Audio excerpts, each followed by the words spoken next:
শ্রী শ্রী রাধা গোবিন্দ নাম ও লীলা কীর্তন অনুষ্ঠানে উপস্থিত সকল ভক্তবৃন্দদের জানাই আন্তরিক শুভেচ্ছা অভিনন্দন।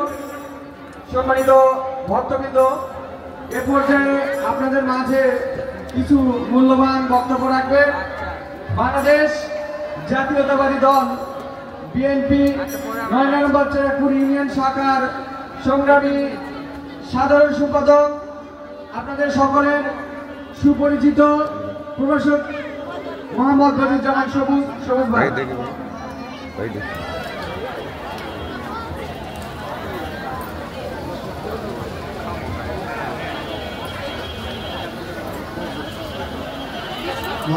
চাঁদপুর ইউনিয়নে কেন্দ্রীয় রাধা গোবিন্দ মন্দির কর্তৃক আয়োজিত এই হরিবাসরে শেষ মুহূর্তে এসে উপস্থিত এই মন্দিরের আমার মা বোনেরা এবং এই মন্দিরের সকল পর্যায়ের নেতৃবৃন্দ উপস্থিত আছেন। ৯ নম্বর চাঁদপুর ইউনিয়ন বিএনপির যুগ্ম সাধারণ সম্পাদক সাবেক মেম্বার শামসুল আলম, যুবদলের বিশু, ছাত্রদলের রিকুন, মৎস্যজীবী দলের সোহেল সহ আপনাদের প্রত্যেককে জানাই আমার প্রাণপ্রিয় সংগঠন ৯ নম্বর চাঁদপুর ইউনিয়ন বিএনপির পক্ষ থেকে সংগ্রামী অভিনন্দন এবং নমস্কার। আসলে আপনাদের কর্মকাণ্ড বন্ধ রেখে বক্তব্য দেওয়া ঠিক না, কিন্তু আসলে খুব টেনশন থেকে, খুব উদ্বিগ্নতা থেকে মাইক্রোফোন হাতে নিয়েছি। কারণ যত শান্তিপূর্ণভাবে আগামীকাল দ্বীপ্রহর সম্ভবত ২-৩টা পর্যন্ত শান্তিপূর্ণভাবে শেষ না হবে, ততক্ষণ পর্যন্ত আপনাদের যেমন একটা টেনশন কাজ করছে, তার চাইতে আমারও কম টেনশন কাজ করছে না। কারণ আমি খুবই চেষ্টা করছি দেশের এই সংকটময় মুহূর্ত চলছে এখন, এই মুহূর্তে এইরকম একটা শান্তিপূর্ণ কর্মসূচি শেষ করার জন্য।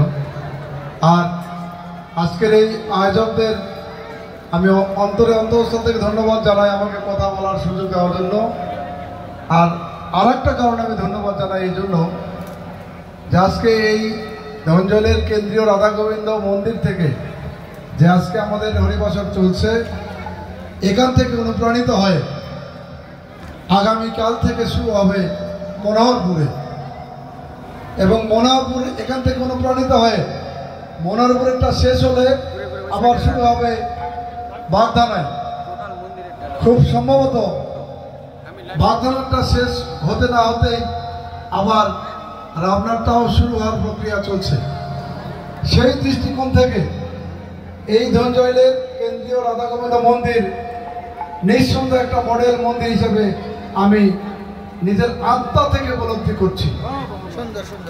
এবং আসলে আমি একজন মুসলমান মানুষ, আমি যতটুকু জানি আমাদের যেমন একটা ইসলামী জলসা হিন্দু ধর্মের ঠিক সেরকমই এটা একটা হিন্দু ধর্মীয় অনুষ্ঠান, কিন্তু অত্যন্ত দুঃখজনক।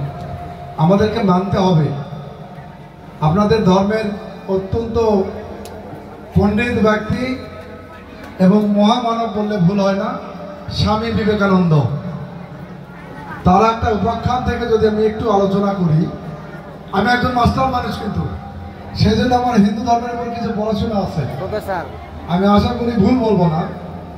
তার একটা উপাখ্যান থেকে যদি আমি আলোচনা করি, আমার এখানে পণ্ডিত মহাশয়েরা আছেন, তারাও বুঝবেন।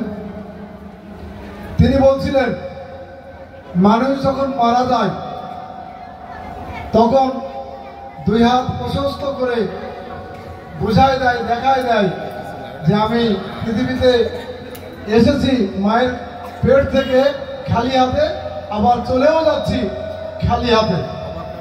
তার মাঝখানে যে 50-60 বছর দুনিয়াতে থাকি, এর জন্য কেন আমরা এত অন্যায় অপরাধ মারামারি কাটাকাটি হানাহানি কেন করব? সেই জন্য আজকের এই অনুষ্ঠান থেকে, আজকের এই হরিবাসরের এই প্রাঙ্গণ থেকে আপনাদেরকে আমি উদাত্ত আহ্বান জানাই, আসুন আমরা একে অপরের কল্যাণে কাজ করি, শান্তির জন্য কাজ করি, সকল প্রকার অন্যায় বিশৃঙ্খলা হিংসা বিদ্বেষ ভুলে যাই। এবং পাশাপাশি আর একটা আহ্বান জানিয়ে আমার বক্তব্য শেষ করব। এখানে যেসব আমরা ভক্তকুল আছি, আমি চেষ্টা করেছি ব্যক্তিগতভাবে সরকারি অনুদান এখানে নিয়ে আসার জন্য, যত সামান্য কিছু পেয়েছি আমরা ডিসি অফিসের মাধ্যমে, কিন্তু সেটা অত্যন্ত নগণ্য। সেটা দিয়ে এই অনুষ্ঠান পরিচালনা করা দুঃসাধ্য ব্যাপার। তাই আপনাদেরকে আমি অন্তত বিনীতভাবে অনুরোধ করব, আপনারা একটু দানের হাত একটু প্রশস্ত করুন। এইসব অনুষ্ঠানগুলো সবার দান দক্ষিণার্থেই চলে, সেজন্য যে যা পারেন, যে যার অবস্থান থেকে যতটুকু পারেন একটু আপনাদের হাত প্রশস্ত করুন, যাতে করে আমরা এইরকম ভালো অনুষ্ঠান আরো করতে পারি। আমাকে এখানে কথা বলার সুযোগ দেওয়ার জন্য এবং আপনারা মনোযোগ দিয়ে আমার কথা শোনার জন্য আমার অন্তঃস্থল থেকে আপনাদেরকে আবারও ধন্যবাদ জানিয়ে আমার বক্তব্য শেষ করছি। সবাইকে ধন্যবাদ। আপনারা আমার জন্য দোয়া করবেন, আমি আপনাদের জন্য দোয়া করবো। ঈশ্বর আপনাদেরকে ভালো রাখুন।